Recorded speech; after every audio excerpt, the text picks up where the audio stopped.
السلام علیکم ورحمۃ اللہ وبرکاتہ۔ آپ حضرات نے سنا ہوگا کہ کراچی کے اندر ایک نوجوان عرفان بلوچ تقریباً 17 سال کی عمر میں وہاں پر کمانے کے لیے گیا۔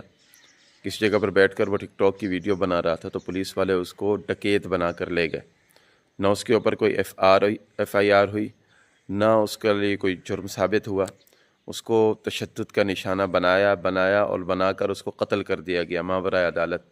اور پھر اس کو قتل کر کے ان کے ورثاء کو خبر دی گئی کہ آپ آ کر اپنے یعنی بچے کی لاش لے کر جائیں۔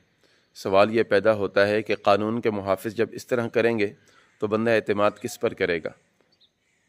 اسی طرح اس سے ایک دو دن پہلے سندھ کے اندر ہی ایک خاتون تھانے کے اندر گئی ہے رپورٹ درج کروانے کے لیے، اس کو زیادتی کا نشانہ بنایا گیا ہے۔ پولیس گردی وہاں پر شروع ہو گئی ہے۔ چند دن پہلے پنجاب کے اندر ہم رو رہے تھے کہ مرید کے اندر ایک سانحہ ہوا جس کے اندر سینکڑوں بندوں کو، سینکڑوں انسانوں کو جلا دیا گیا، مار دیا گیا، ماورائے عدالت قتل کر دیا گیا۔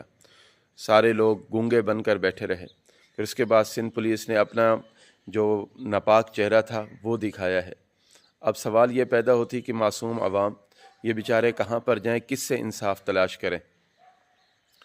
وہاں پر تو پولیس والوں کو، بڑے جو پولیس والے ہیں انہوں نے کئی کو معطل کر دیا ہے۔ بس یہ معطل کیا جاتا ہے اور اگر کوئی عام بندہ اس طرح نظر آئے تو اس کو قتل کر دیا جاتا ہے۔ معطل کا معنی یہ ہوتا ہے کہ چند مہینوں کے بعد یا چند دنوں کے بعد ان کو دوبارہ بحال کر دیا جائے گا۔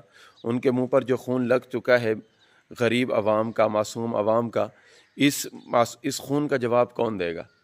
اور ان مجرموں کو کڑی سزا کون دے گا؟ اگر ان کو سزا نہ دی گئی تو لوگوں کا اعتماد، عوام کا اعتماد پولیس سے اٹھ جائے گا۔ اس لیے حکومت سے گزارش ہے اور آپ حضرات سے گزارش ہے، جن حضرات کے پاس یہ سوشل میڈیا کا پلیٹ فارم ہے، معصوموں کے حق میں آواز بلند کریں۔ آج ایک عرفان بلوچ گیا ہے، کل ہمارے بچے بھی جا سکتے ہیں، ہم بھی جا سکتے ہیں ان کی غنڈہ گردی کا نشانہ بنتے ہوئے۔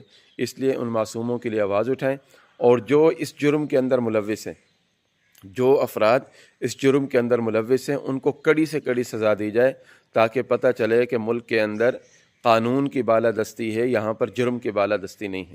اللہ رب العزت سے دعا ہے کہ اللہ رب العزت اس مرحوم کی مغفرت فرمائے، والدین کو صبر جمیل عطا فرمائے، اور ہمارے اداروں کو ان کے خلاف ایکشن لینے کی توفیق عطا فرمائے۔ السلام علیکم ورحمۃ اللہ۔